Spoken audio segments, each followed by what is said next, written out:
So school has started up for me again, and it's getting really hard to make these videos. They actually take a lot of time. I figured I should do a shorter, easier challenge. Looking through the list of Generation 1 Pokemon, one leapt out at me, Psyduck. So I was initially thinking of like a Jinx run or something like that. Psyduck I think is actually going to be brutally hard. It basically only knows Scratch, and it doesn't learn anything new for the longest time. However, on the TM side of things, I've got a whole lot more available to me. I think this run is going to get pretty easy after I get through the first couple gyms. Let's go through the rules of this challenge before we get into it. I'll only use Psyduck in battle. I'll catch other Pokemon for HMs in order to progress through the game. However, I won't use them in battle. If Psyduck faints by the opponent using self-destruct, I'll consider that battle a loss, even if I win due to having another Pokemon on my team. I won't use any items in battle. I'll use items between battle and to teach Psyduck new moves. I'll also use a Pokeball at some point to catch a flying type Pokemon. Finally, I won't use any glitches. I consider the badge boost glitch to be fair game though, so I may end up using that to get through the hard fights. And with that, let's get into it. So I want my rival Butt to evolve his Eevee into Jolteon. In order for this to happen, I'll have to defeat him at the Pokemon Lab and at the first optional encounter. The Pokemon Lab fight is sort of a joke. On my first attempt, Eevee used Tail Whip and missed its attacks over and over again. The one time it actually landed its attack, it got a critical hit. Because critical hits ignore stat changes, I actually take less damage from the attack than if it had just regularly hit me. After that, I seal the deal, and that part is done. The second fight I have to train for. Psyduck isn't going to learn any new moves until Mount Moon. At least, I really hope I can get past Brock before learning new moves. Level 28 is so high. I don't want to have to train that much to beat Brock. Why did I pick this challenge again? This phase of the game is probably going to take so long. At level 12, this fight isn't hard. I get through it without a problem. Now it's time to face Brock. I'm not even going to waste any time here. I obviously can't get past him. I'm going to need to train up significantly before I even stand a chance. Let's grind. At level 20, I try again. I'd narrate this fight for you, but what's the point? My only move is Scratch, so I've just got to hope that I deal enough damage fast enough to take down both his Pokemon before he gets me. Geodude is actually easier than I expected. Once it's down, Onix is next. I'm scared because I have no way to avoid Bide with this moveset. I'm just going to have to hope it doesn't take me out. After some time, I actually tank a Bide hit and finally take down the Onix. This wasn't that hard. It took me forever leveling up to level 20, but other than that, it was fairly simple. Off to Cerulean now. On the way through Mount Moon, I teach Psyduck the TMs for Water Gun and Mega Punch. These are going to be really helpful. The rival sends out Spearow first. While Mega Punch doesn't take it down in a single hit, it gets the job done the very next turn. After that, both Sandshrew and Rattata are one-hits. I love it when I can take the Sandshrew out quickly without getting hit by Sand Attack. The fight against Eevee doesn't go particularly smoothly. There is some missing, but in the end it goes down in 2 hits. I'm pretty over-leveled at this point, so I'll speed through the next route and try and skip some of the trainers before Misty. Generation 1 AI is strange.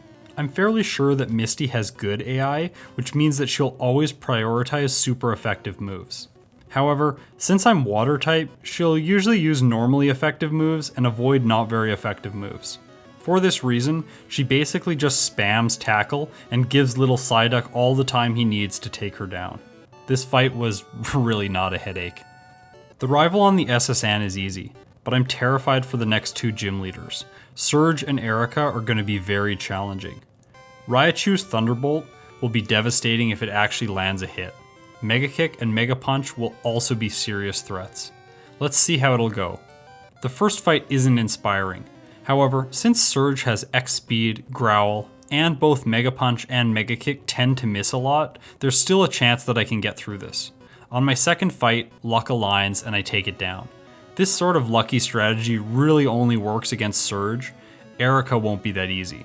She has 3 Pokemon instead of just 1. In Celadon, I stop by the department store and grab Ice Beam. I'll be teaching Psyduck this immediately in order to take down Giovanni and Erika.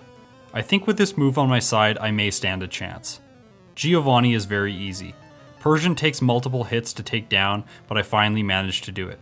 I've skipped a lot of trainers at this point. If I'm lucky, I'll be able to get past Erika, but I can really see myself needing to spend a good amount of time training.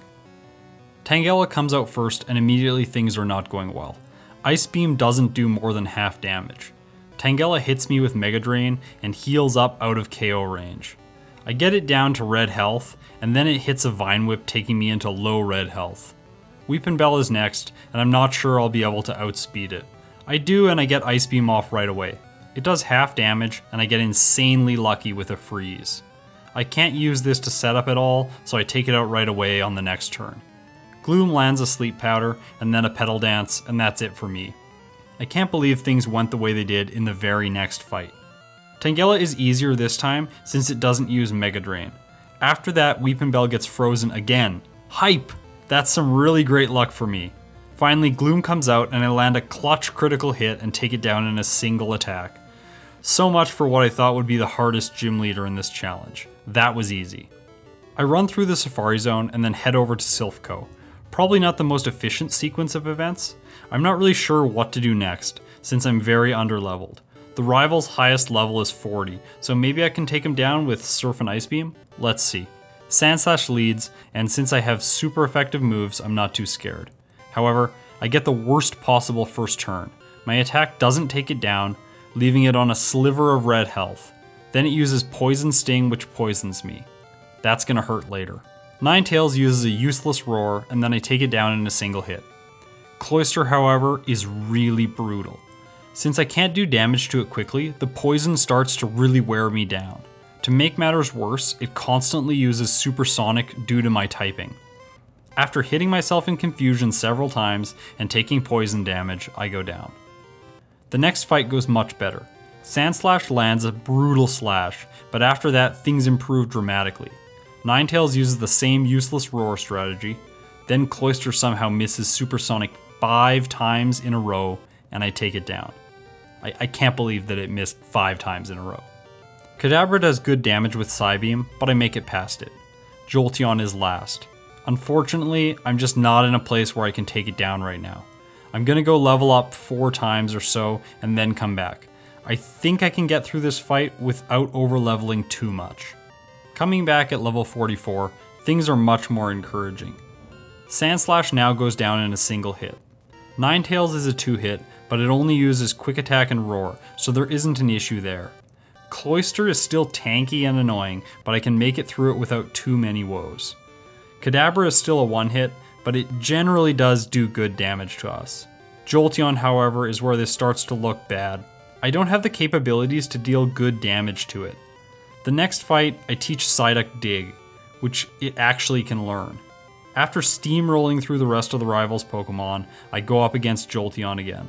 I tank the electric attack it throws at me, and I get my dig off. It doesn't go down. I can't believe that I'm this close. I leveled up during this fight to 45, so perhaps at level 46 I can do it? So at level 46, check out Jolteon. Oh wait, I actually reset before I talked Psyduck Dig. Ugh. How did I not realize this the entire fight? Wow, I'm pretty dumb. Okay, so with Dig taught to Psyduck, I go up against Jolteon again. It gets a critical hit and takes me down. I know I can do this, so I'm gonna keep trying until I manage to do it. I write these scripts as I go. Because of that, I don't know what's coming next. Funny enough, the very next fight I did, I managed to take him out. I don't need Lapras for this run, obviously, so I skip it and move on to Giovanni. Giovanni is obviously going to be very easy. I've got Confusion, Surf, and Ice Beam. I'm so glad I can walk all over him this run. He really pissed me off so much in my Voltorb run. Revenge is so sweet. Because I've got Dig for the time being, I want to go up against Koga next. Dig is also going to be very useful against Sabrina and Blaine. So for now, let's keep it. Honestly, I was surprised how this fight went. Venonat gets a Sleep Powder off very early on, and I can't believe how long it took me to wake up. After that, I get poisoned, and since I'm not taking these Venonats out in one hit, this is a big problem. Okay, I'm gonna have to try again. The next fight is the exact opposite. Where I had terrible luck the first time, this time I get great luck with sleep. I wake up twice right after I was put to sleep. However, Venomoth is way too tough. I can't deal good damage to it, and it takes me down without even using its most powerful strategy, Double Team. I'm gonna have to go against Sabrina first and see if I can take her down. I'm not optimistic since all of her Pokemon are level 50. This fight is so funny. Abra lands Flash turn 1, and then I take it down with Dig. Kadabra derps around a bit and I take it out as well. Alakazam comes out, uses Psywave, and misses. Then I almost take it out with a single Dig. After that, it gets an X defend, and from there I take it down the next turn. That was like way too easy. I really was thinking I was going to have to level up before either Koga or Sabrina, but I guess I've got to go make the trip back to Fuchsia and try Koga again. What is happening? Check this fight out as well. Venonat 1. I dig into Surf and take it out without issues. The second Venonat goes down in a single critical hit. That's great luck. After that, I level up to level 50, and the third Venonat misses its sleep powder. More good luck. I'm moving on to Venomoth with near full HP. This fight is going really well so far. Venomoth also really doesn't do anything for the first few turns. I land a critical hit, taking it into dangerously low health, and the next turn I take it out. Okay, this fight could have taken forever, but my lucky stars really did align. Blaine is next, and I think that one shouldn't be a problem at all. So, I was wrong. Sabrina's really easy and Koga's really easy, but actually Blaine, the leader that I'm supposed to be super effective against, is really hard. All of his Pokemon live through one Surf, which gives them the opportunity to hit us at least once. Since they all outspeed us though, they do usually get off 2 hits. To complicate the problem, their fire attacks actually do a good amount of damage. After around 20 fights, I think I need to level up a bit to actually make this a possibility. I'll level up to level 55 and then come back. I'm a water type, this really shouldn't be the case. Immediately upon starting to train Psyduck, he starts to learn Hydro Pump.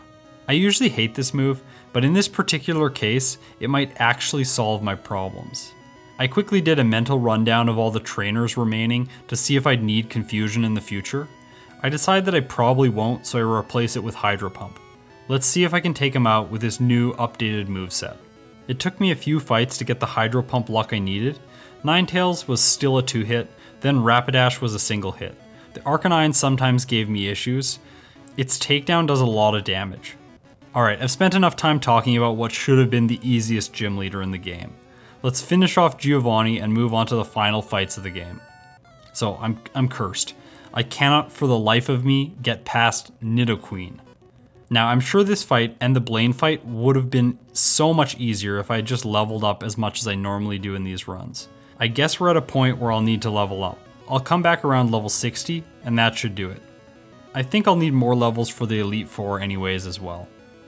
At level 60, I can take out Giovanni without any issues. Nidoqueen is now a 1-hit. Nidoking takes 2. I made a mistake against Rhydon and go for Ice Beam first. I switch back to Surf after surviving a turn of Fury Attack. Now, to the final rival fight before the league. This fight is interesting. Sandslash goes down without any worries. Execute, being a first stage Pokemon, doesn't pose a threat. I take it down right away with Ice Beam. Cloyster this time is easier than last time. I can take it out in only 3 hits. I do get confused here, but that doesn't end up making a material difference in the fight. After that, Kadabra comes out and hits a seriously intimidating Psychic. Yikes, that could be very bad in the champion fight. Because of this huge Psychic, I go into Jolteon with very low health. It outspeeds but goes for Thunder Wave. This allows me to get off my dig and take it down in a single hit. Now it's time to think about the Elite Four. Because I don't have access to Thunderbolt or Mega Drain, Lorelei is probably going to be really hard. Luckily, Dig will give me some decent damage against most of her Pokemon. Other than that, I expect this one to be very difficult. After that, things will get a lot easier. Bruno is going to be simple with my special attacks. Agatha shouldn't be too bad, as Dig will be really good against her ghosts, and Ice Beam can take care of Golbat. Lance should obviously go down to Ice Beam, and that simply leaves the champion.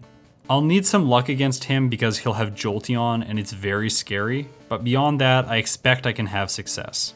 So what do you think? Will I be able to do it? Here we go. Watch these fights.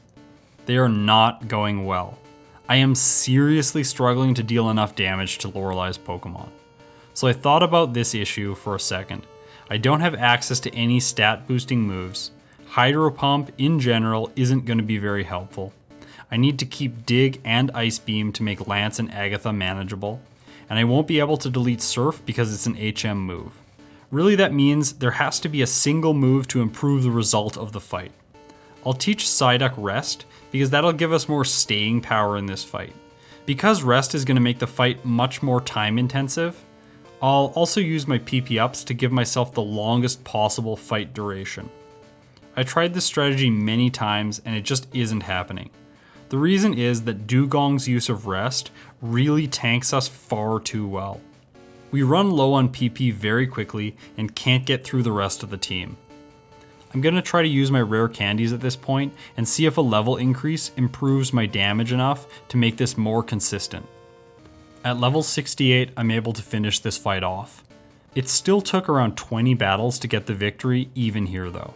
Slowbro is a seriously brutal Pokemon to get past.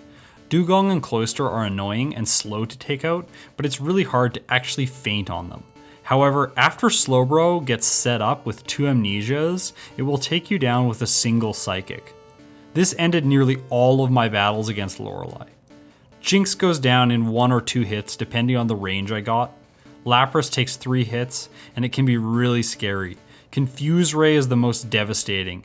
Since I'm using Dig as my primary damage dealing move, I get lucky here and I take it out. Bruno is next. This fight is so easy. Ice Beam takes down both Onix in a single hit. Surf makes quick work of both of the Hitmons. Machamp opens with Strength. I honestly didn't even know that it knew that move. I just assumed it was Leer and Submission and that was it. I wasn't aware it had other moves. It obviously does very little damage and I can move on to my next fight. Agatha opens with Gengar. This Pokemon is usually incredibly intimidating. It outspeeds me and lands a lick right away. This paralyzes me and in doing so gives me a massive advantage. I can no longer be put to sleep and drained with Dream Eater. After that, I one-hit Gengar with Dig. I realized at this moment that this fight was going to be a breeze.